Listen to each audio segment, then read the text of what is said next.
Nuestra América en Palabras, entrevistas para comprender la guerra y construir la paz.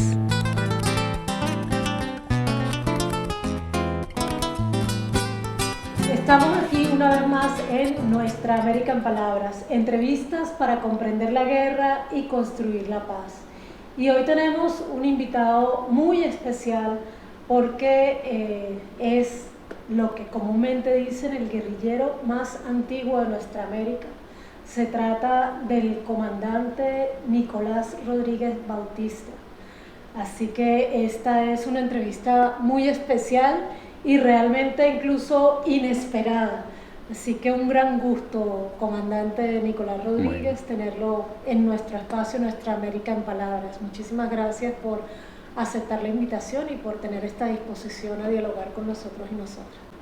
Bueno, a usted, a todo el equipo para el que usted trabaja, y nosotros siempre tenemos la disposición de contribuir a que la opinión del continente y mucho más de los países con los que tenemos mucha historia y mucha vida en común, para que conozca nuestro pensamiento, para que conozca nuestra forma de ser y de ver la vida, porque en ese sentido también nosotros encontramos que tiene más esencia y podemos aportar mejor a la causa de la vida, de la paz y de la lucha. Bueno, partí este espacio mencionando que usted es el guerrillero más antiguo de nuestra América. Cuéntenos de eso que el ELN considera su acto fundacional, eso que ustedes llaman la primera marcha. Eran 14 hombres, si no me equivoco. 16, 17, sí. ¿Usted es el único sobreviviente de esos 17 hombres? ¿Eran todos hombres en primer lugar? Sí, en ese momento sí. ¿Y usted es el único que sobrevive de esos primeros 17 o hay más y tal vez estén retirados del ELN? Desafortunadamente yo soy el único.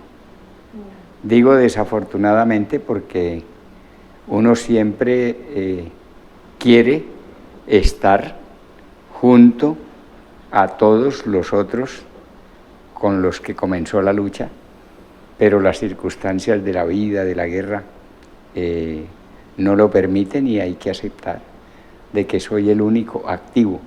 Es posible que hayan compañeros, ¿sí?, que con los que perdimos el contacto, porque pudo ser, pero activos en la vida política y actividad revolucionaria del ELN, solamente yo. Porque el comandante primero, iniciador del ELN, Fabio Vázquez Castaño, murió hace 3 años.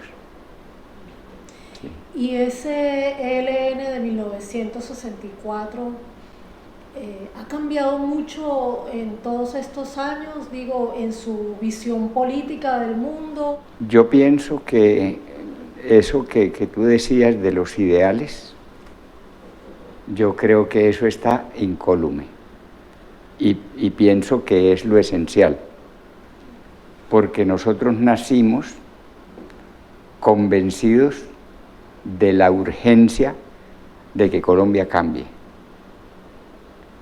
Y ese es el planteamiento que tenemos hoy. Por supuesto que no es el mundo ni el país igual, pero lo que nosotros queríamos que se cambiara, hay que seguir luchando para que se cambie, que es esencialmente las grandes desigualdades sociales, la exclusión social y la violencia. Desgraciadamente, Colombia es uno de los países más desiguales y las urgencias de cambios y de transformaciones están a la orden del día.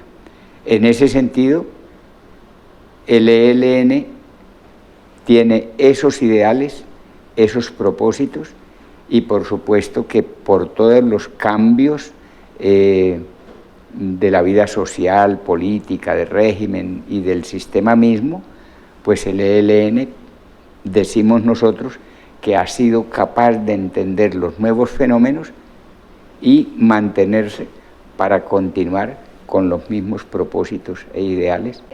Por ejemplo, ¿el ELN todavía se autodefine como una organización marxista-leninista? Nosotros hemos dicho que somos una organización marxista-leninista, o sea que asumimos la teoría científica en el pensamiento, pero hay una situación, una realidad con la que nacimos y con la que nos mantenemos, que es que somos hijos de un país, de una sociedad que ha sido históricamente cristiana, digo histórica desde que llegaron los conquistadores por allá hace ya más de 500 años, ¿sí? Pero el pueblo colombiano, la sociedad colombiana, es una sociedad cristiana, de creencias, y esa es una realidad social y de alguna manera un legado que nosotros también lo hemos sabido recoger. Concretamente, Camilo es uno de los casi fundadores del Ejército de Liberación Nacional. Camilo Torres, un sacerdote guerrillero que nos dijo, al llegar a la guerrilla, vine a hacer un apostolado, mi apostolado, en la lucha revolucionaria y popular, y yo no voy a dejarlo de hacer. Entonces, ese Camilo que pensaba así, que era un cristiano, que era un sacerdote, no tuvo problemas para militar en nuestras filas y nunca hubo ni una problemática ni una contradicción por el hecho de ser cristiano, aun cuando nosotros desde un comienzo estudiábamos la teoría marxista. Entonces, esa ha sido una particularidad que la tenemos desde entonces, la mantenemos hoy y nos sentimos orgullosos de tener ese pensamiento que algunos piensan que no es sólido, pero que la práctica nos ha demostrado que ese pensamiento y esa amplitud para entender la realidad política, social y cultural es una riqueza en el acumulado popular y revolucionario del ELN. O sea que la teología de la liberación también forma parte de esos ideales que usted señala que se mantienen incólumes dentro del ELN. Sí.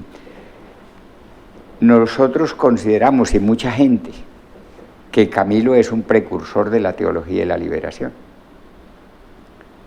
Entonces, en el ELN, no solamente Camilo, sino después, a los 5 años o a los 4 años de haber muerto Camilo, 3 sacerdotes españoles vienen de Europa a engrosar las filas del ELN y ellos dicen que vienen a caminar sobre la huella de Camilo Torres, ¿sí? Manuel Pérez, Domingo Laín y José Antonio Jiménez Comín. No hubo tampoco ningún problema con ellos, con su pensamiento, y llegaron a ser sacerdotes, o sea, tampoco renunciaron a su condición de sacerdotes, ¿sí? Y se da el caso específico de que el comandante Manuel, ¿sí?, es nombrado primer responsable o responsable político en el Congreso del 82 y hasta 1998 ejerció la primera responsabilidad, la responsabilidad política en el ELN, cuando fallece. En el 98 dejó de ejercerla. Eso demuestra que el ELN ha sido capaz de comprender esa realidad, no entrar en una contradicción que genere rupturas, sino que ha sabido integrar esa realidad de la vida social del país. Y nosotras entendemos que el pensamiento marxista no niega, sino que integra. Quizá es el esquematismo de los revolucionarios los que nos colocamos muchas veces en contravía de la realidad, pensando defender la teoría marxista, y no somos capaces de integrar la vivencia, la realidad y la riqueza que tienen los pueblos en su vida y las sociedades. Y entonces podríamos deducir que el ELN también sigue reivindicándose como una fuerza antiimperialista. Claro, el antiimperialismo también lo tenemos, también lo tuvo Camilo, también lo tuvo Manuel, ¿sí?, los cristianos que llegaron a la organización, porque para nosotros lo antiimperialista es parte de un ser del revolucionario, de un ser de quien quiere la patria, de quien quiere, digamos, la plenitud para los pueblos, porque claro, se sobreentiende que todo pueblo, toda nación y toda sociedad requiere de su propia autodeterminación. Entonces, eso es lo que hace, ¿sí?, querer la autodeterminación, querer la independencia, es lo que nos obliga a ser antiimperialistas, a no concebir que pueda haber una potencia, ¿sí?, que influya o que determine los destinos de los pueblos. Entonces, para nosotros, esa condición, no como solamente un concepto, sino más como un asunto de esencia. Es necesario, ¿sí?, tener una convicción de autodeterminación, de liberación, de patria, ¿sí?, de libertad, y eso se traduce en una definición de ser antiimperialista. ¿Y Bolívar? Bueno, precisamente porque Bolívar se negó a aceptar el imperialismo, se hizo el libertador y se hizo, digamos, no solamente la figura, sino la encarnación de lo que es un liderazgo, no solamente en su patria, sino asumiendo el continente como la tierra, como la gran nación que soñó.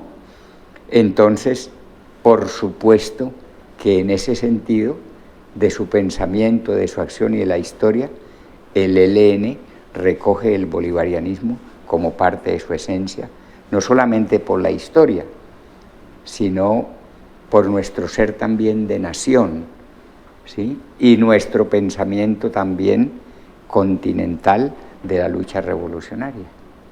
¿Realmente usted puede claramente decir que el ELN no está vinculado al narcotráfico, que es un poder de facto tan importante en Colombia y que hace presencia en todos los territorios del país? Decía Gabriel García Márquez que el pueblo colombiano era necrótico, y que era necrótico porque los hombres cogen fama después de que se mueren. Entonces, yo me acuerdo mucho que cuando Camilo Torres se incorporó a la guerrilla, el diario Vanguardia, que cuando eso era Vanguardia Liberal, sacó un titular: Camilo Torres, jefe de bandoleros.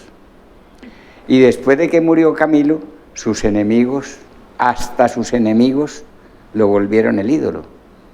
Entonces, por ejemplo, el que dirigió la operación militar en la que murió Camilo, el general Álvaro Valencia Tovar, dijo que Camilo era su amigo, que compartían, que se querían, que él no sabía, ¿sí? Entonces, si uno mira la historia, vuelve y encuentra ese fenómeno. Para alguna de la gente más lúcida en Colombia, Jorge Eliezer Gaitán lo acusaron de fascista. Jorge Eliezer Gaitán. Y después, Gaitán es el ídolo, Gaitán es el mártir. Entonces, yo creo que el Gabo tenía muchísima razón en eso de que el pueblo, sí, o no el pueblo, porque no es el pueblo, ¿sí? Son quienes escriben la historia. Son los que escriben la historia, los grandes medios y los que inciden para el pensamiento y a veces los estereotipos que se van formando. Entonces, claro, de nosotros se ha hablado muchísimo. Ahora, yo siempre tengo esta reflexión: ¿quién habla bien de mí o quién habla mal? ¿Sí? Porque, claro, es muy difícil pedirle al diablo que hable bien de Dios, ¿sí? Entonces, esto es una lucha que, desafortunadamente, las guerras, las luchas, ¿sí? Decía por ahí un sabio que el primer muerto o la primera muerta en las guerras es la verdad. Y no es porque no se cometan errores, pues somos seres humanos, ¿sí? En una guerra tan feroz, tan desbordada como la que vivimos en Colombia, pues por supuesto que se cometen errores. Lo que a mí me enseñaron, ¿sí?, cuando yo me incorporé a la guerrilla, era que nuestra lucha era por la justicia social, por la equidad social, por los valores humanos de la gente, por la autenticidad y la defensa de la cultura de los pueblos, y eso se traducía en la paz. A mí me enseñaron que eso era la paz. Eso es lo que el ELN sigue defendiendo. Y eso es hoy la paz que nosotros planteamos, junto con otro poco de gente, por supuesto, que es lo que va a solucionar los grandes problemas. Y si esa paz la hubiesen permitido los que se siguen oponiendo hoy a ella, pues nos hubiéramos evitado estos más de medio siglo de guerra. Y quizá, ese pensamiento de Bolívar, de la gran nación, fuera el que se hubiera impuesto o inspirado y fuera el que nos hubiera conducido a otros estadios y a otros niveles de la vida social de las naciones. Entonces, se ha hablado mucho del ELN de diferente manera. Yo le decía hoy a uno de los garantes europeos que para oír un concepto del ELN, ¿sí?, tocaría mirar dónde se recoge. Si la gente va a nuestros territorios, pues la gente ve en el ELN una fuerza que no se puede acabar, que no se puede desmovilizar, que no puede dejar de acompañarlos, ¿sí? Pero si se va a los micrófonos de RCN, pues somos terroristas, ¿sí? O si se va a los de Caracol, pues somos el diablo, ¿sí? Y somos todo eso. Entonces, desafortunadamente, no hay una, digamos, como una fuerza, ¿sí?, que motive la objetividad de las cosas cuando somos contradictores políticos, que debiera de serlo, respetando al otro, reconociendo al otro. Pero entonces es como, porque el otro es mi contradictor, yo lo desacredito, ¿sí?, yo lo despedazo, y resulta que con eso no ganamos, con eso también perdemos. Porque cuando entonces nos sentamos a conversar con el otro, ¿con quién nos sentamos a conversar?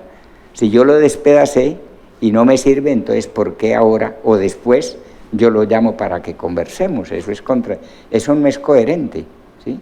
Debemos reconocernos lo que somos, ¿sí?, como somos, por supuesto en orillas diferentes, pero tenemos que tener siempre el talante de reconocerle a cada cual lo que son, lo que se es, independientemente de que seamos contradictores políticos. Yo creo que esa es una de las alturas que debe tener no solamente los revolucionarios, sino la humanidad, todo el mundo.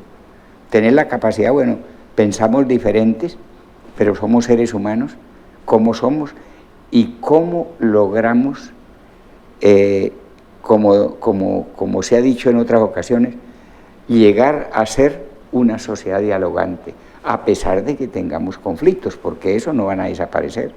No nos vamos a uniformar en el pensamiento. Vamos a seguir pensando diferente, pero no necesariamente porque pensemos diferentes es necesaria la guerra o es necesaria la violencia. Ese es el extremo al que hemos llegado en nuestro país, y no el ELN. Nosotros, le decía yo a uno de los militares sentados en la mesa, cuando nosotros somos como las olas del mar, cuando salimos a la arena, ya nos colocamos en una realidad de la que nosotros mismos, ¿sí?, no somos los autores intelectuales, sino que ya nacimos marcados, ¿sí?, por esa compleja realidad de la violencia. Y entonces le decía yo a ellos, quedamos en orillas diferentes, pero ni ustedes ni nosotros somos culpables de eso. Los estrategas de esa guerra ya la habían diseñado y ya la traían. Y nosotros nacimos como hijos de la violencia, desgraciadamente.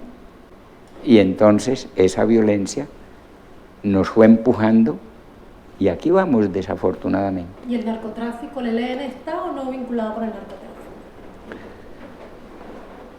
Nosotros en los congresos hemos reiterado y ratificado lo que nosotros resumimos diciendo el deslinde categórico con el narcotráfico. Mire, rotundamente no somos narcotraficantes ni nos hemos involucrado.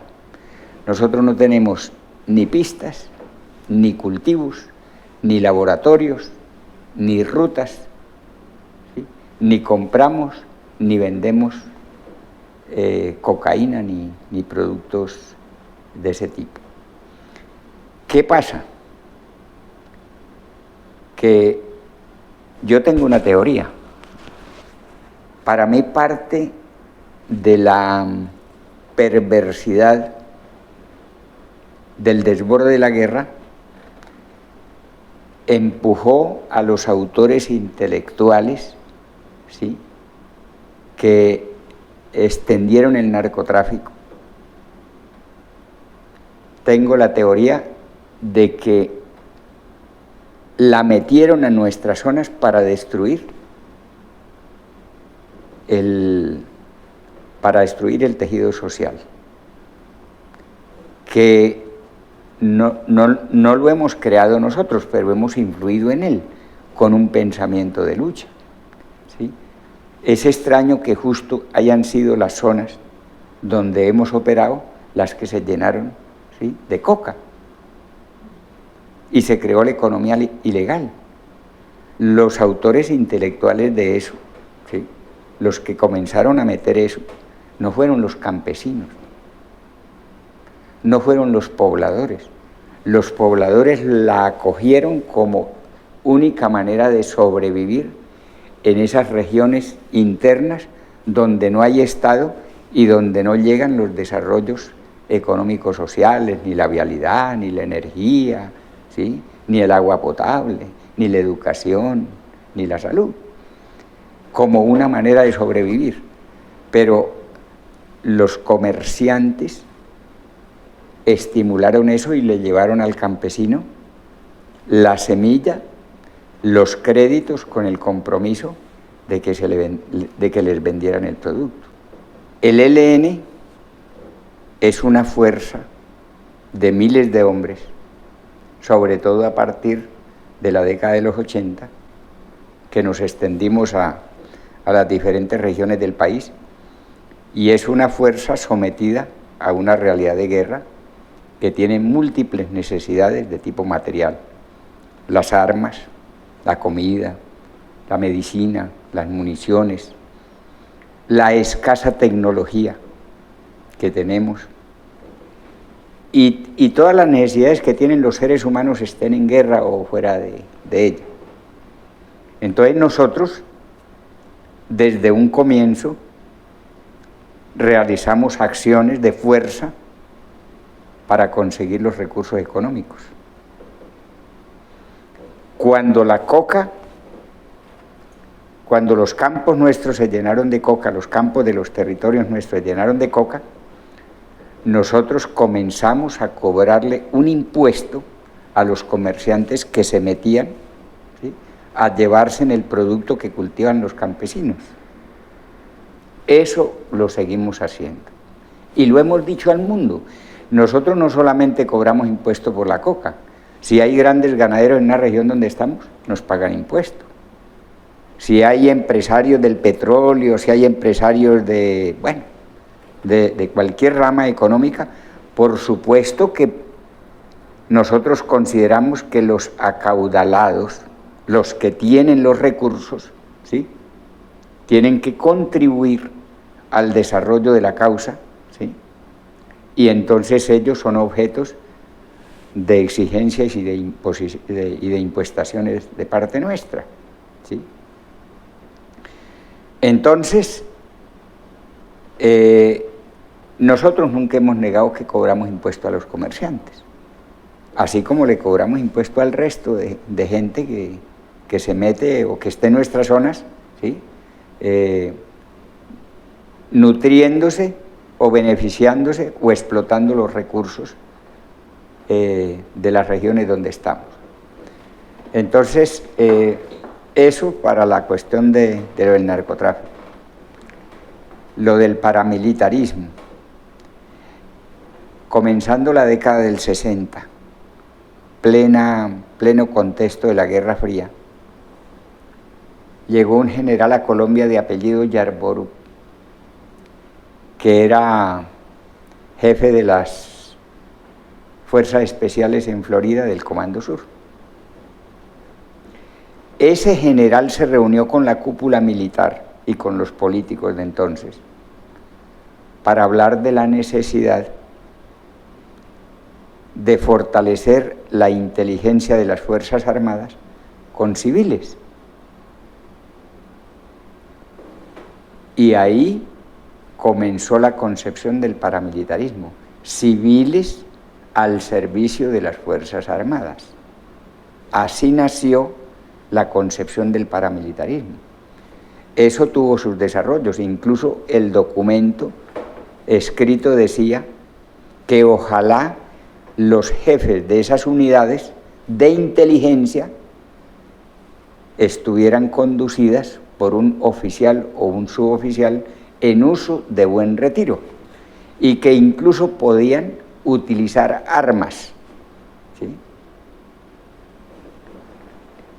O sea, el paramilitarismo es una estrategia imperialista. Por supuesto.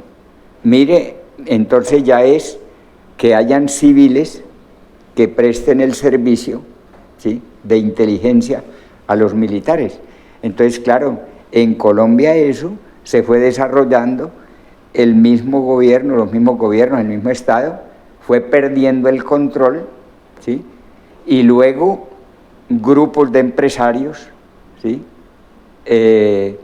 grupos de terratenientes, pues copiaron ese mismo modelo y también se asesoraron de grupos de civiles que los defendían. Después, los narcotraficantes le dieron su propia proyección, ¿sí?, a esa corriente paramilitar, y me acuerdo el famoso MAS, muerte a secuestradores. Ahí no solamente estaban los narcotraficantes, ahí estaban los políticos, y eso está documentado en la historia de la... Y militares israelíes. Yair Klein, el coronel, vino a asesorar y entonces le dio el salto mercenario con toda la fuerza al paramilitarismo. Entonces, mire las dimensiones que eso agarró, que hasta aquí a Venezuela, cerca al Palacio, apareció una banda de paramilitares con propósitos del magnicidio. Una invasión paramilitar Una sistemática invasión. desde Colombia hacia Venezuela que hemos denunciado. Correcto. Sobre todo implementada por el Claro. gobierno de Álvaro Uribe Vélez. Exactamente. Y sus siguientes ajá, gobiernos. y mire luego el intento de invasión que trató también de penetrar por Venezuela, de mercenarios, ¿sí? Conducidos por elementos norteamericanos. Me va a obligar a hacerle una pregunta histórica porque ese es un tema que Sí. estudiamos. Ya. Y los pájaros y los chulavitas no son antepasados de esos paramilitares. Exactamente.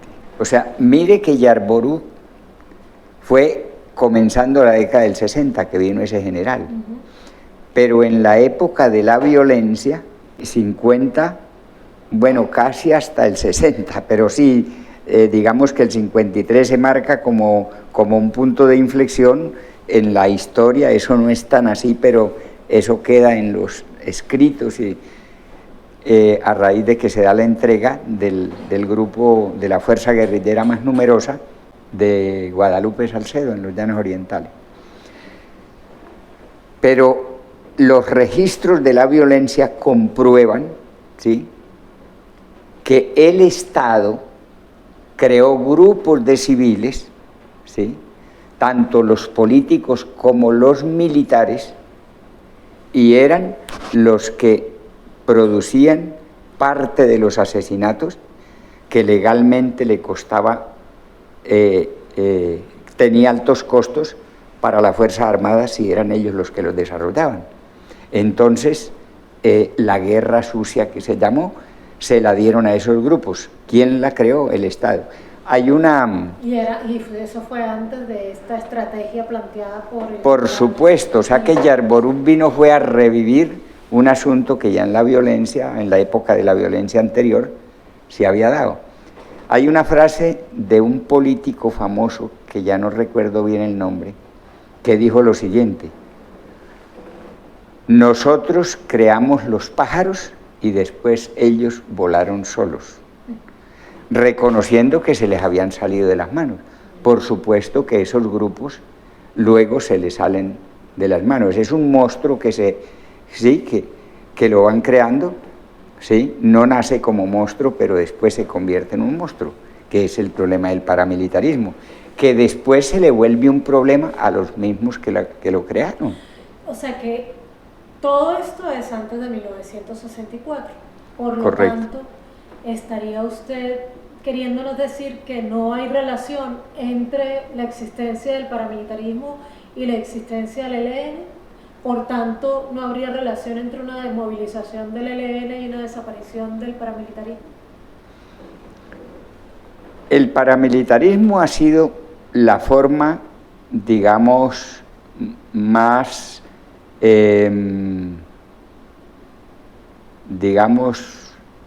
más criminal de enfrentar la rebeldía popular en Colombia. Porque es que el paramilitarismo, a quien confronta, no es exactamente a la fuerza insurgente, salvo excepciones.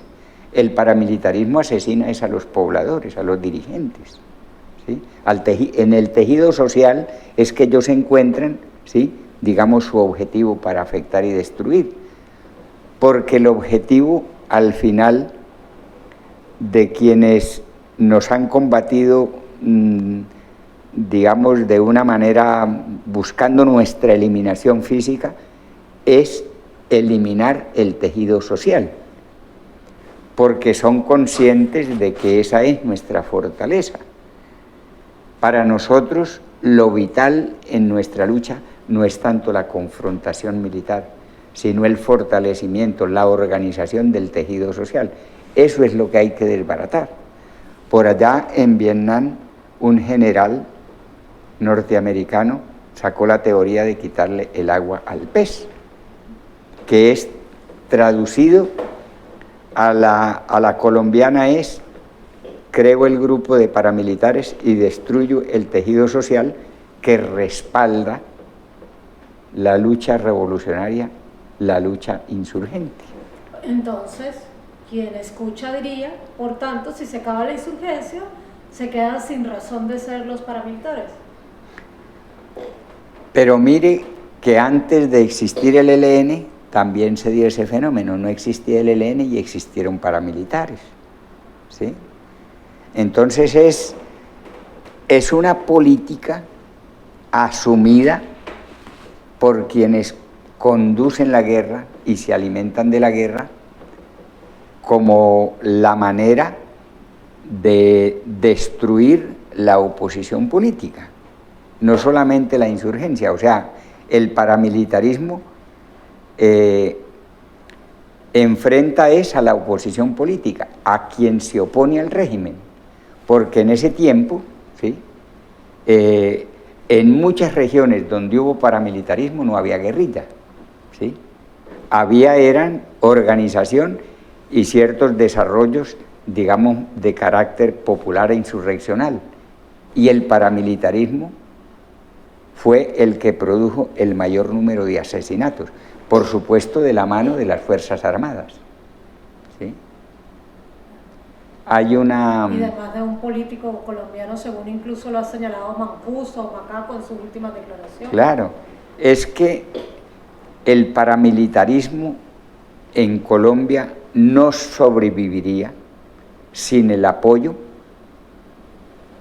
de la Fuerza Armada y de la clase y de parte de la clase política. Eso ha sido evidente. Acaban ahorita de sentenciar a un general en la JEP por más de 150 asesinatos de pobladores, ¿sí?, en lo que se han llamado los falsos positivos, que es de alguna forma una expresión, ¿sí?, muy en sintonía o muy de la mano con el paramilitarismo. Son asesinatos de población, ¿sí?, ya con el objetivo de militares descompuestos, ¿sí?, de mostrar resultados, asesinando civiles inermes para mostrar resultados, fíjese. Pero hoy día Colombia tiene como presidente un hombre que cuando fue senador destapó el escándalo de la parapolítica. O sea, Sí. un hombre que difícilmente alguien podría acusarlo de tener algún tipo de afinidad con los grupos paramilitares o con el paramilitarismo. ¿Por qué, a pesar de tener un hombre como Gustavo Petro en la presidencia de la República, no se ha desmontado el paramilitarismo como estrategia de Estado, estrategia imperial? ¿Por qué sigue existiendo el paramilitarismo en Colombia y al contrario parece tener cada vez más fuerza? A pesar de toda la represión, a pesar de la acción del paramilitarismo, la gente ha seguido luchando. Con nosotros como fuerza insurgente o sin nosotros. Nosotros lo que hacemos es alentar y contribuir. Ese es nuestro propósito. Pero independientemente de la insurgencia, el pueblo está ahí y desarrolla sus luchas. Eso es histórico también. Paros, huelgas, marchas, mítines, de todo, ¿sí? Entonces, hace 3 años, el 28 de abril, llegó la lucha popular a un nivel tan fuerte que eso se caracteriza o se conoce ya en la historia nuestra como un estallido social, más que lo que antes había ocurrido. Ese estallido social recibió la acción represiva más violenta y más desconsiderada que cualquier régimen, ¿sí?, puede desarrollar contra su pueblo.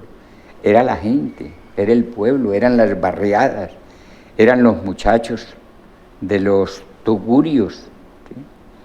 Y sin embargo encontraron, ¿sí?, un calificativo para opacar, para distorsionar el impacto, la valentía, ¿sí?, y también la rebeldía y el desespero de la gente. Entonces, esos fueron los vándalos, ¿sí? Entonces, ese ha sido el calificativo. Ese estallido social mostró que Colombia estaba a punto de reventar. Y yo recuerdo y comparo un poco el proceso aquí en Venezuela, cuando Chávez se lanza teniendo un liderazgo a, digamos, como a proyectar la lucha popular que lo llevó luego a la presidencia, ¿sí? Por supuesto que todo es diferente, pero hay similitudes. Mire que Petro, ¿sí?, el hoy presidente Petro, logra canalizar, ¿sí?, y liderar ese movimiento que lo lleva a la presidencia. No exclusivamente, pero eso con mucha fuerza. O sea, esa rebeldía se supo canalizar y se proyectó, ¿sí?, y podemos decir que el estallido social colocó un presidente. O podemos decir que Petro tuvo la capacidad, el liderazgo y el tino, ¿sí?, para caminar o desarrollar su liderazgo en esa ola de lucha y de perspectiva social, y llega a la presidencia. Claro, Petro es un presidente distinto a todos los otros que han habido en la historia de Colombia durante 200 años. Eso es innegable. Petro, guerrillero del M-19, así no haya empuñado, digamos, no haya sido de los fuertes, ¿sí?, para empuñar las armas, pero fue un guerrillero del M-19.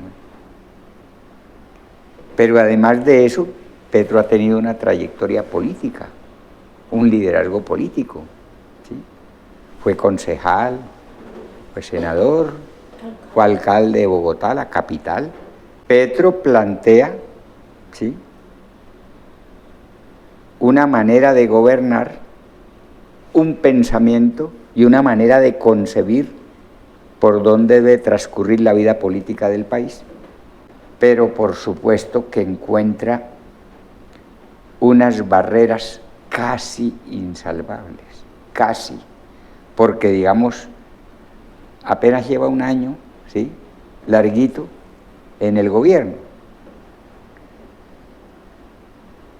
pero el poder económico y político y militar en Colombia no está determinado, ni lo define, ¿sí?, a plenitud Petro, así Petro sea el comandante en jefe de las Fuerzas Armadas.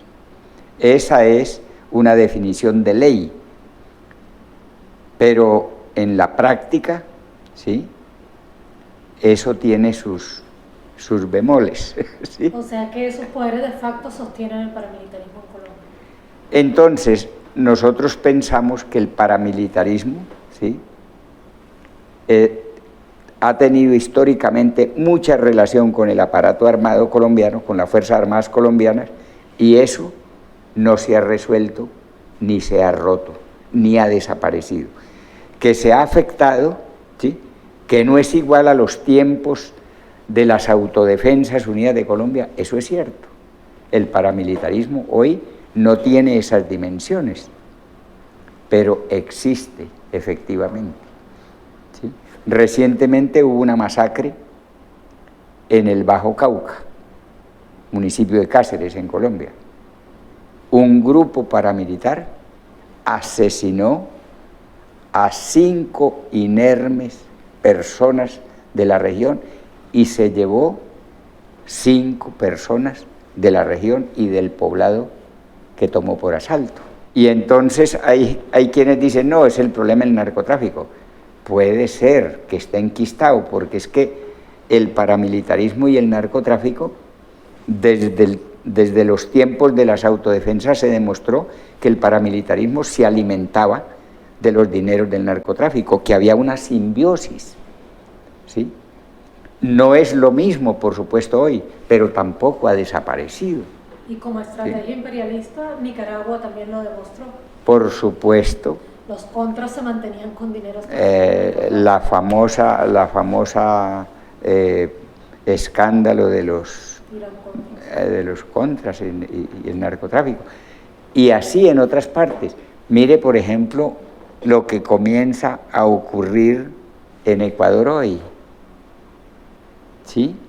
Es el narcotráfico, pero comienza a aparecer una modalidad propia y que hemos vivido en Colombia de paramilitarismo, que vamos a ver cómo se desenvuelve. ¿Sí? Entonces, tenemos ese reto hoy en este proceso de paz que estamos desarrollando. ¿Cómo tenemos la capacidad, quizá hoy con más manos, con más brazos, ¿sí?, con más pensamiento, ¿sí?, involucrando a muchos, de enfrentar un fenómeno que existe, por supuesto, todavía, ¿sí?, que ha tenido unos costos supremamente altos para la vida política y social de nuestro país, pero que hay posibilidades de que caminemos hacia un futuro sin paramilitarismo. ¿Por qué es tan importante para el ELN la participación popular? ¿Y qué relación hay entre esa convención nacional que planteaban ustedes en los 90 y este Comité Nacional de Participación que se instaló en agosto en Bogotá? Comenzando la década de los 90, las reflexiones internas en el ELN nos llevaron a concluir la urgencia de una salida política al conflicto colombiano. No solamente al conflicto armado, sino al conflicto social y armado, por supuesto. ¿Qué queremos decir con eso? Que la perspectiva de soluciones a la vida política colombiana en medio de un escenario terrible de violencia debía, pensábamos desde entonces, desembocar en una salida política y no militar. Ese es el pensamiento del ELN, que se maduró como planteamiento público en la década de los 90, pero por supuesto que venía desde antes, sino que se maduró en los 90 y se planteó, ¿sí?, y se planteó públicamente y se habló en el gobierno de César Gaviria Trujillo. Vinimos aquí incluso a Caracas como coordinadora guerrillera Simón Bolívar y después a México en Tlaxcala. ¿Qué planteábamos nosotros? La perspectiva de resolución de la problemática colombiana, de conflicto, de violencia, debe ser política y no militar. Eso se traduce también al decir que es política, en que tiene que descansar en la sociedad, porque nosotros no somos quienes para decir qué es lo que tiene que hacer el país, qué es lo que tiene que hacer la sociedad. Eso lo tiene que definir la sociedad misma, porque nadie tiene por qué definir sobre la sociedad. Una cosa es que nosotros como fuerza insurgente tengamos un liderazgo, pero nosotros no podemos ser la voz del pueblo colombiano. El pueblo tiene su propia voz, tiene su propio pensamiento, tiene su propia perspectiva, tiene su propia manera de concebir el futuro y la vida. Entonces, lo que nosotros planteamos desde entonces era que se virara hacia eso. Eso quiere decir que no puede ser una clase política minoritaria, acaudalada, quien defina los destinos del país, como ha sido, ¿sí?, hasta ahora o de manera muy reciente. que no podía ser, porque precisamente esa manera, ¿sí?, de actuar en política y de gobernar es lo que nos ha llevado a la crisis que tenemos, a la sin salida y a la violencia, ¿sí? Porque entonces, digamos que constriñen tanto la democracia, ¿sí?, que no se ve, constriñen tanto, digamos, las desigualdades sociales, que al pueblo no le ha quedado otra salida que recurrir a la rebeldía para poder sobrevivir y para poder mantener una perspectiva de lucha. Por eso surge la insurgencia. Entonces, para el ELN, la interpretación que nosotros tenemos es que solamente hoy, después de todos estos años, desde la década del 90 hasta hoy, es posible irse concretando de una manera todavía muy débil, ¿sí?, ese pensamiento y esa búsqueda de una salida política al conflicto. ¿Y sabe por qué? ¿Por qué es posible? Porque en eso coincidimos con el gobierno. El gobierno también piensa lo mismo, que esto tiene que desembocar en una salida política, ¿sí? El actual gobierno. El actual gobierno. Pero quedan 3 años y no sabemos si el Claro. gobierno continúe. Pues, sí, Claro. Entonces, ¿qué pasó en los años anteriores? Todos los gobiernos tenían la misma fórmula. Conversemos, se sitúan aquí, se desmovilizan y hablamos, ¿sí? Ese ha sido así han sido los procesos. Por eso todas las fuerzas insurgentes, para poder, o mejor, en el propósito de incursionar en la vida política, se desmovilizaron. Hagamos la lista de cuántos muertos y qué tanto ha cambiado el país. ¿Qué tanto cambió el país después de que todos los movimientos insurgentes se desmovilizaron? Y entonces, ¿la participación popular creen ustedes que puede garantizar que este proceso de paz sea diferente a los otros procesos de paz? Nosotros creemos que sí, por lo siguiente. A ver, mire, es que en todos estos años que han transcurrido, por lo menos desde que yo me conozco como insurgente, la participación popular en los procesos o en los caminos que ha recorrido la sociedad colombiana no ha estado presente, no tiene voz, no tiene protagonismo, no decide. ¿Sí? En Colombia hay una apariencia de democracia, eso lo ha dicho incluso el presidente, ¿sí? Está la Constitución, está la división de poderes, están las elecciones, ¿sí? Pero cuando se trata de conducir los destinos del país, no se conduce con el sentir de la gente, de las mayorías, sino que se conduce con el sentir de un grupo minoritario profundamente acaudalado que se ha sabido empotrar en el país, y no solamente en Colombia, sino en otro montón de países, y entonces los destinos del país, ¿sí?, los amarra a los grandes capitales extranjeros y a necesidades que vienen de otros lugares del mundo, y entonces el pueblo es cada vez más pobre, sigue en la pobreza, en la miseria, sin estudios, sin educación, sin las necesidades básicas, y entonces estallan las guerras.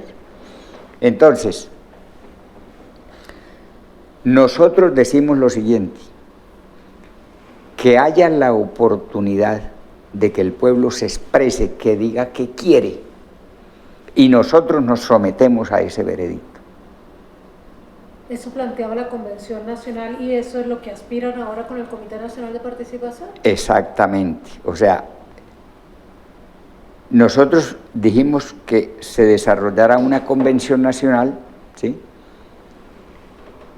que tuviera la capacidad de hacer una consulta popular, que se consultara a la gente, ¿sí? Y que fuera de obligación, ¿sí? Política, ¿sí? Para los gobernantes y para nosotros las conclusiones que allí se sacaran. En un proceso, no en un acto. Nosotros siempre hemos entendido esto no como un acto, no como un gran evento donde se firme el papel y ya, sino como un proceso de participación democrática, donde de verdad haya democracia, o sea, poder del pueblo, poder popular, o sea, que las comunidades definan, que las grandes mayorías definan, y no de la democracia representativa donde unos supuestos gobernantes que coloca a la gente ahí definan por la gente, sino que sí, por supuesto que tienen que haber liderazgos, pero liderazgos populares. O sea, ¿sí? Otra forma de democracia. Otra manera de democracia, ¿sí? O sea, no tan delegada, ¿sí? No tan representativa, porque realmente eso de representativa, ¿sí? Si de verdad fuera representativa es yo soy el líder y obedezco a mis comunidades, pero el Congreso de la República en Colombia no obedece. ¿sí? Bueno, eso es lo que ha planteado la revolución bolivariana aquí en Venezuela, donde estamos hoy, ¿no? Exactamente. Es romper con la democracia liberal y apuntar hacia la democracia participativa. Exacto. Y protagónica. Entonces eso es lo que nosotros hemos dicho desde cuando comenzamos a plantear la salida política al conflicto. Vamos a consultar al pueblo, vamos a organizar al pueblo y que el pueblo se vuelva protagónico, que decida, ¿sí? Y que los destinos de Colombia sean los que definan las grandes mayorías, pero no en el papel, sino en la vida práctica. Entonces, hoy, ¿sí? Por primera vez, ¿sí? En el análisis nuestro, se comienza un camino, ¿sí? En la perspectiva de esa participación de la sociedad. Entonces, hasta ahora, sintetizando en qué va eso. Se hizo un acto el 3 de agosto y en ese acto nosotros calculábamos que podrían ir unas 1000 personas y más o menos, un poquitico más. Al acto de instalación. Al acto de instalación del 3 de agosto, que fue que se llamó, digamos, como hacer el primer encuentro, ¿sí? En la perspectiva de la participación de la sociedad. Ajá. Y resulta que se nos dice que se superaron las 2000 personas. O sea, que a pesar de la violencia, a pesar de los asesinatos, se convoca a algo que a la gente le llama la atención y se arriesga a ir, ¿sí? Y van mucho más de lo que nosotros esperábamos. O sea que nos sorprende eso muy positivamente y por supuesto que nos llena de más entusiasmo y de más convicción de que por ahí es la cosa. Bueno, entonces, ¿cuál es como digamos, como el esquema? Constituir un comité que convoca, ¿sí? Y ese comité es la representación de muchos sectores sociales. Tratamos de que se recogieran al máximo, ¿sí? Pero que a su vez cada miembro de ese comité sienta que aparte de lo que representa, digamos más oficialmente, que sepa recoger a otros porque todos no logran ser representativos, son 81, ¿sí? Pero la gente en este momento está pidiendo más participación, otros sectores, otras agrupaciones, otras organizaciones. Entonces eso hay que resolverlo. Ese comité es la cabeza que tiene que convocar junto con la mesa de diálogo a todos los sectores sociales de Colombia. Todos son todos, no queremos que se quede nadie, ¿sí? Lo que sí nosotros decimos es que el énfasis esencial tiene que estar en los excluidos, pero no queremos dejar a los otros por fuera. O sea, nosotros pensamos que esta convocatoria tiene que ser plural, tiene que recoger a todas las corrientes de pensamiento, ¿sí? Para que haya un acuerdo. Y entonces, cuando haya esa participación dinámica, donde la gente exprese qué es lo que quiere de futuro, qué país es el que quiere, nosotros estamos dispuestos a someternos a ese veredicto. Refrendando la propuesta del presidente Petro del Gran Acuerdo Nacional. Correcto. Entonces, en ese desarrollo de participación, ¿sí?, hay un momento que es muy importante, que es un gran acuerdo nacional, donde confluyan todos, ¿sí?, y se pueda delinear un futuro de país o un país futuro. ¿Cómo ve usted al fin del cuarto ciclo los avances de esta mesa de diálogo? Sí. Nosotros tenemos una conclusión general primero antes de darte la respuesta. En menos de un año, en este gobierno, hemos avanzado mucho más de lo que avanzamos desde el 92 hasta el 2023. Eso da una valoración de la realidad.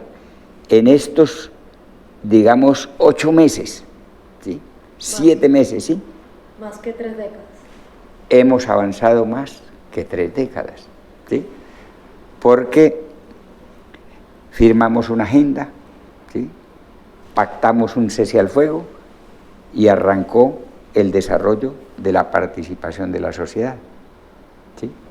Y en este momento, ¿sí?, las comisiones de trabajo se han reunido y se está en el diseño de la participación. O sea, se está trabajando el diseño de cómo va a ser esa participación. Todavía no se ha dado la participación, se está en el diseño, ¿sí?, de cómo va a ser, ¿sí?, en qué territorios, de qué manera, ¿sí?, cómo va a participar la gente, y entonces tiene que haber un desarrollo de pedagogía, de conocimiento, para que la gente sepa y se desarrolle, ¿sí?, con fuerza esa participación. Y en esa dinámica de participación, ¿sí?, ojalá, eso es lo que queremos, ese es el compromiso con el gobierno de el diálogo nacional, ¿sí?, donde las conclusiones de ese gran diálogo nacional, las líneas que queden, sean las que tenemos que implementar. Ahora, ¿qué estamos viendo en la participación conjuntamente con el gobierno? Que es necesario ir definiendo, ¿sí?, qué tanto se logra hacer en este gobierno, porque son 3 años estrechos que quedan. ¿Qué es posible hacer en estos 3 años y cuál es la manera sólida, ¿sí?, de ir en la perspectiva de lo que hay que hacer de ahí para adelante? Porque Colombia no resuelve los problemas en 3 años. Entonces aquí hay un pulso muy importante. ¿Hasta dónde llegamos en 3 años y qué sigue de ahí para adelante? O sea, la tarea es muy grande, esa es la responsabilidad, ¿sí?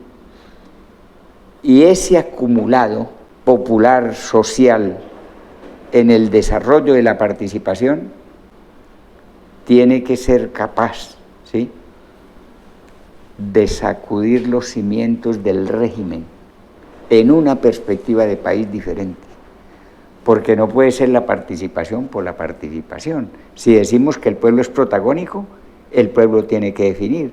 Entonces las decisiones no pueden estar amarradas a un Congreso solamente, ¿sí?, sino cómo le damos riqueza viva, real, a la democracia, ¿sí?, a la participación protagónica, ¿sí?, decidida de la gente, y a lo que podríamos llamar también el poder popular, empoderar las comunidades para que ejerzan un protagonismo en la perspectiva de lo que quieren, de lo que buscan y de lo que sueñan como país.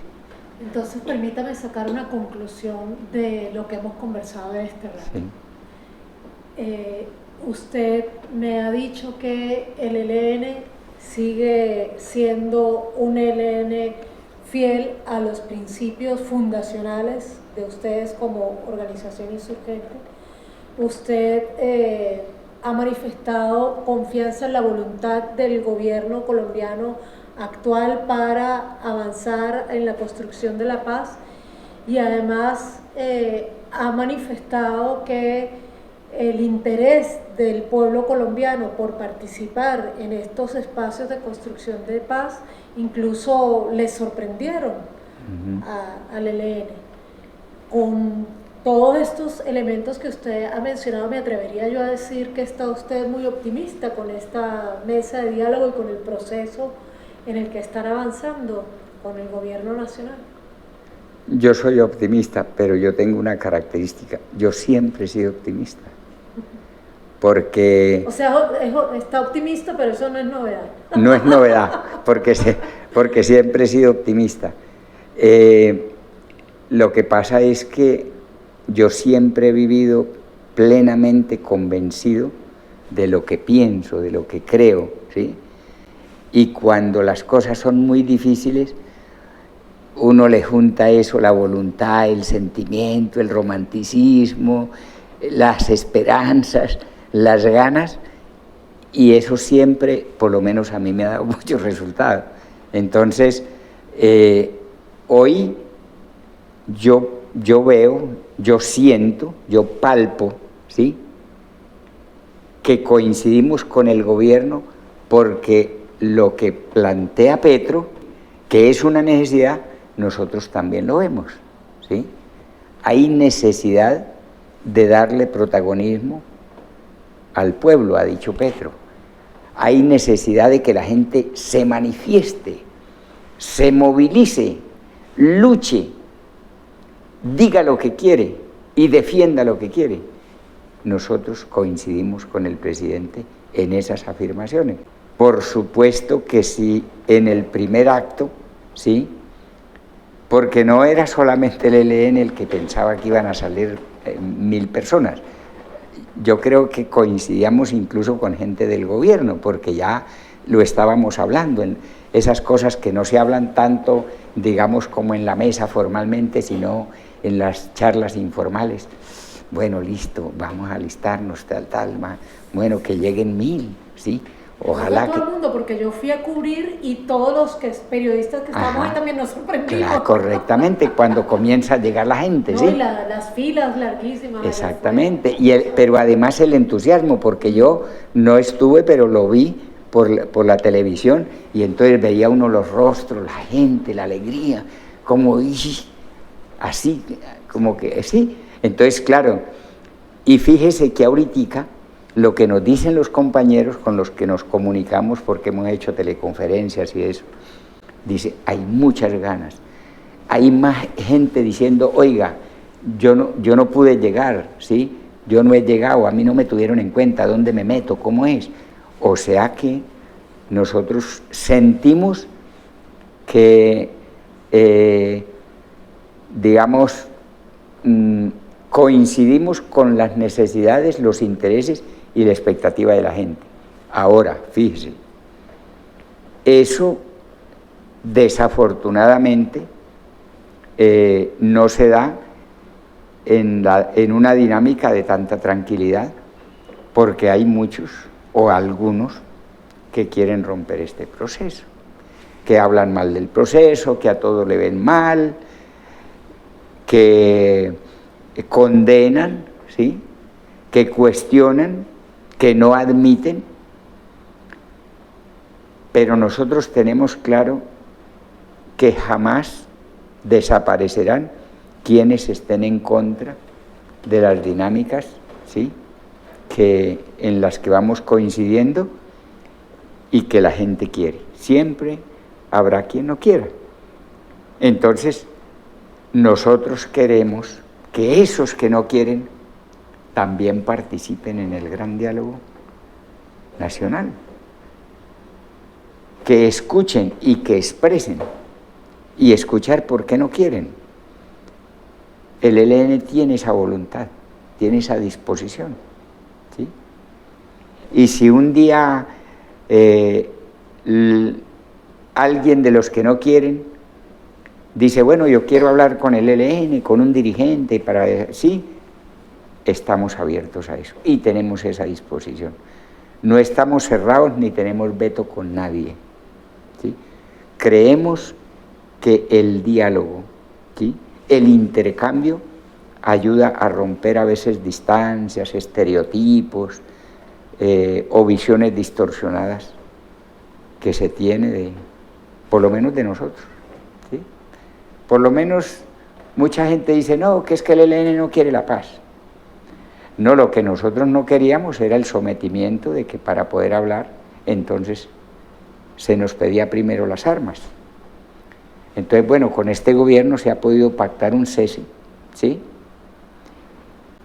Nosotros estamos cumpliendo con ese cese de manera rigurosa. Esas son las conclusiones del mecanismo nacional de monitoreo, ¿sí?, que le escuchamos hoy a la ONU. Las partes han cumplido, han habido dificultades, pero en esencia las partes estamos cumpliendo. Y esa es una muy buena conclusión, que además es así. No quiere decir que no hayan problemas, estamos comenzando, pero es positivo el balance y las conclusiones, tanto del cese, que es uno de los carriles del proceso, como el desarrollo de la participación, al que llamamos el corazón del proceso. Y el avance también en los alivios humanitarios. Y también hay compromisos de alivios humanitarios para las regiones. También hay un documento en ese sentido que se firmó hoy en las conclusiones del 4º ciclo, ¿sí? Y aspiramos que en el 5º ciclo continuemos el avance y evaluemos dónde vamos después de este esfuerzo. Bueno, muchísimas gracias. Esperamos que no sea la última vez en seguro. este espacio. Seguro y a ustedes, que no. Muchísimas gracias por habernos acompañado en esta entrevista.